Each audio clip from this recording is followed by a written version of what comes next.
Voy, kechirasan, sichqonchi. Seni ko'rmay qopman.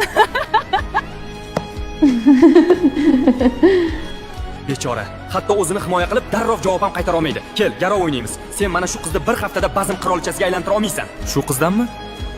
Bu men uchun juda oson.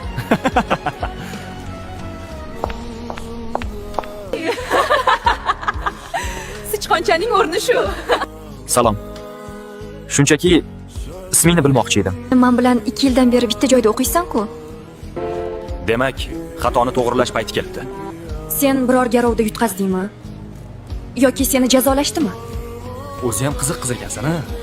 Sen esa o'zingga haddan tashqari ishonasan. Ha? O'xshamadimi? Sichqoncha gaplaringga ilinmadimi? Nima deyapsan, do'stim? Bir haftadan keyin u meniki bo'ladi. Behruz, o'zingni yerga urma. U qiz emas, shunchaki fonku. Ahvolini qara buni. Dilya, qo'ysang-chi. Bu shunchaki garov-ku. Menga u qizning qizig'i yo'q. Shunday qilginki, bir haftadan keyin u sen bilan bazmga kirib kelsin. Ko'rasan. Iltimos, qaytarib ber. U mening shaxsiy narsam. Tinch qo'y uni, Dilya. Qaytarib ber unga. Behruzchik, sen endi uysiz sichqonchani himoyachisi bo'lib qoldingmi? Tinchlikmi? Shunchaki garov deganding-ku. Qanaqa garov?